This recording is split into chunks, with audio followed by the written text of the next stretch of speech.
Hello. Hey guys, welcome to another episode of Inglês no Rádio. My name is Foster Hodge. I am your English teacher, your guide, your cult leader. Cult leader. And he's here with me, Alexia, the guinea pig of English no Cru. Guinea pig. Guinea pig. Oink oink. Huh? Oink. No, they don't do oink oink. This is a pig. I'm a guinea pig. But in Portuguese, do pigs make an oink sound? Yeah. That is another fascinating topic, just the sounds that animals make in different languages. But today, that's not what we're talking about. What are we talking about, Foster? Today on the show, actually, this entire week on the show, we are talking about untranslatable words. Yeah. So each language has an untranslatable word. That's where I wanted to start, Alexia. The word untranslatable. Untranslatable. One more time. Untranslatable. Yes, untranslatable words. So first, let me just get your opinion on untranslatable words. What do you think?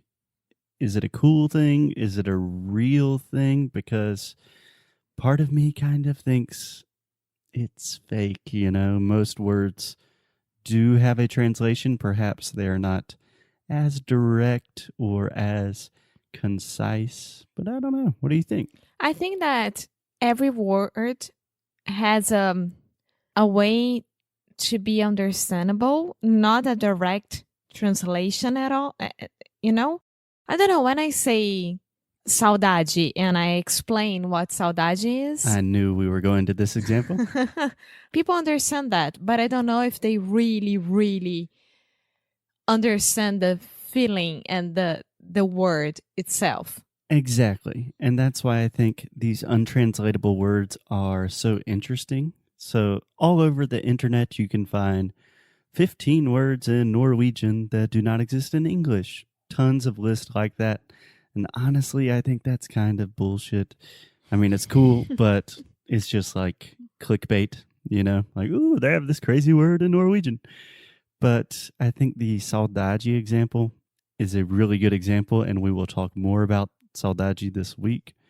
But I think essentially you could translate saudade to nostalgia or being nostalgic or feeling a longing. Don't start talking about it. Yeah, but I'm saying that does not capture the true essence of the sentiment and feeling. Yeah, it's not only I miss you.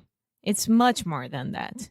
Precisely. Yeah. So this week on the show, we wanted to take a deep dive into some untranslatable words just to try to understand more about different languages, cultures, and kind of dive into these different sentiments, because every language has words like these, and I think it's a great entry point. It's a great way to understand new countries and cultures. Yeah.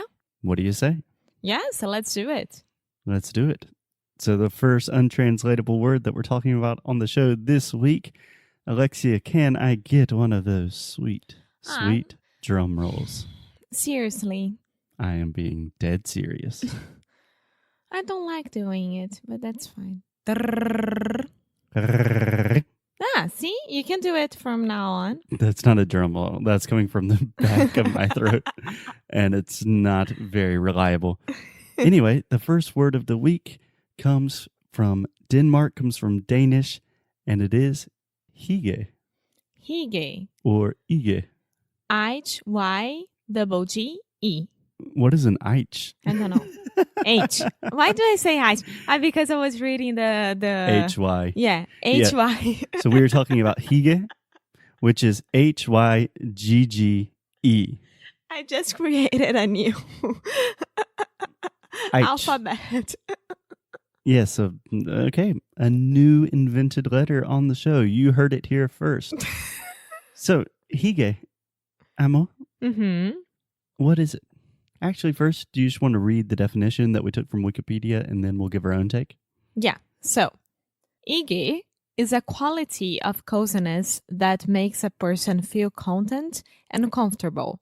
It's also often used as an adjective, meaning cozy or comfortable. Okay, that's a very repetitive definition. Can I give you just a couple corrections, Amo? Mm-hmm. Okay, let's read this together. You said Hygge is a quality of coziness that makes a person feel content.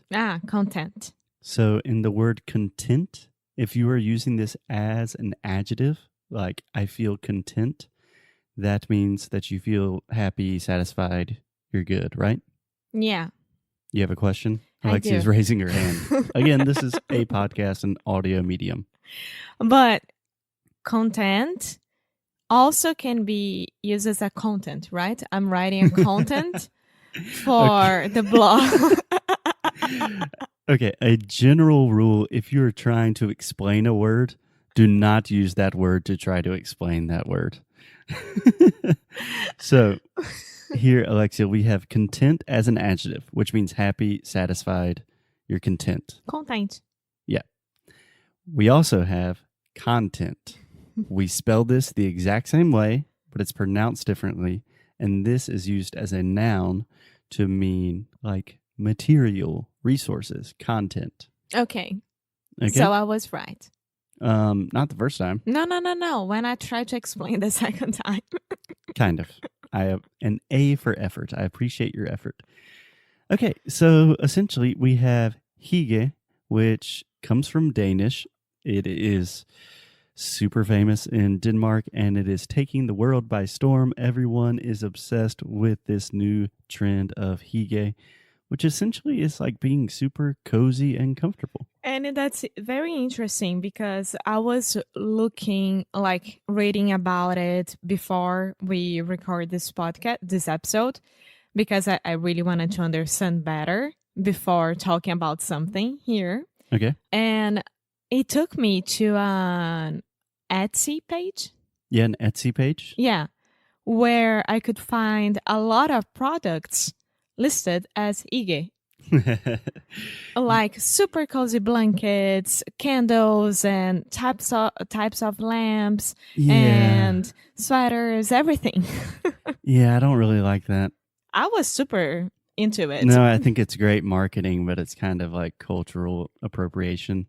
It's like, hey, I made this blanket and it's Hygge, and probably there's some Danish lady in Copenhagen like, that's not Hygge, you're just taking my culture to make money. So this happens everywhere in the world at any moment with everything and everyone. Okay. I don't think that we should have this discussion right now. Okay, so Alexia, comfortable, cozy, what are some of the things that are involved with Hygge? Because it's not just like, ooh, I feel comfortable. No, it's like connecting with each other. Mm-hmm. Like being at that moment, really being part of that moment. Yeah. What about some of the objects involved? Everything that I read about Hygge, almost always candles are involved. Yes, candles and blankets. Candles, warm blankets. I'm liking this so far.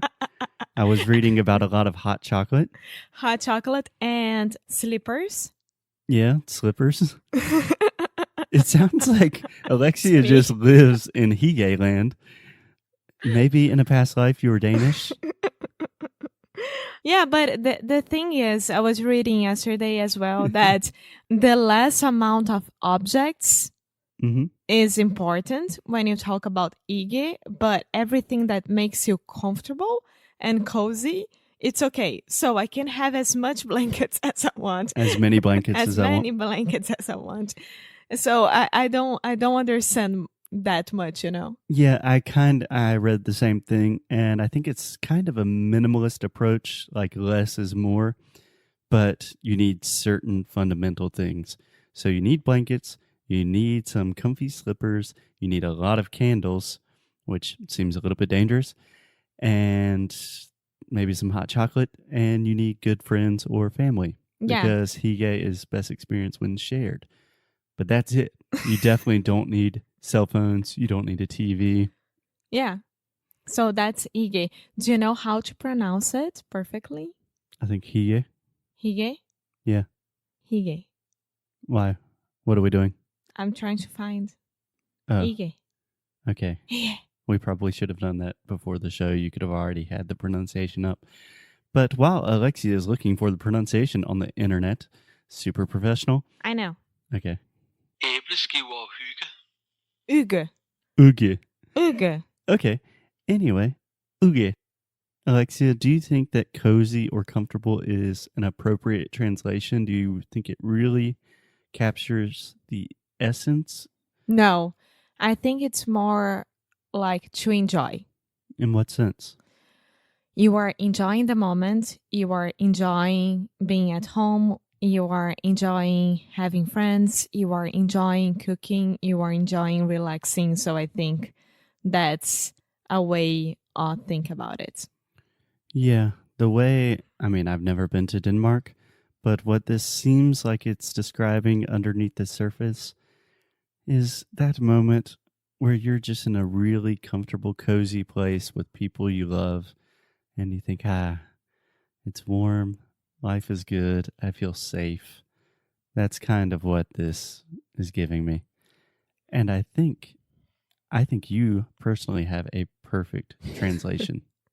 Do I? I think so. I don't know.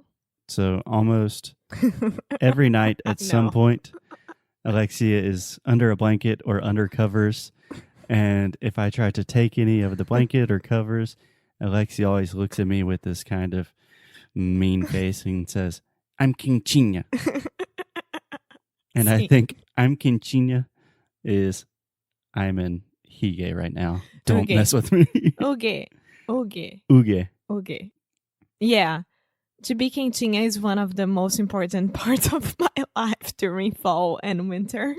So it's when, I have a thing that every time that I'm extremely sleepy, extremely exhausted, I immediately start to feel really, really cold. You know that, even during summertime or whatever. And I need to be quentinha. So I think that's it. I need to be hygge.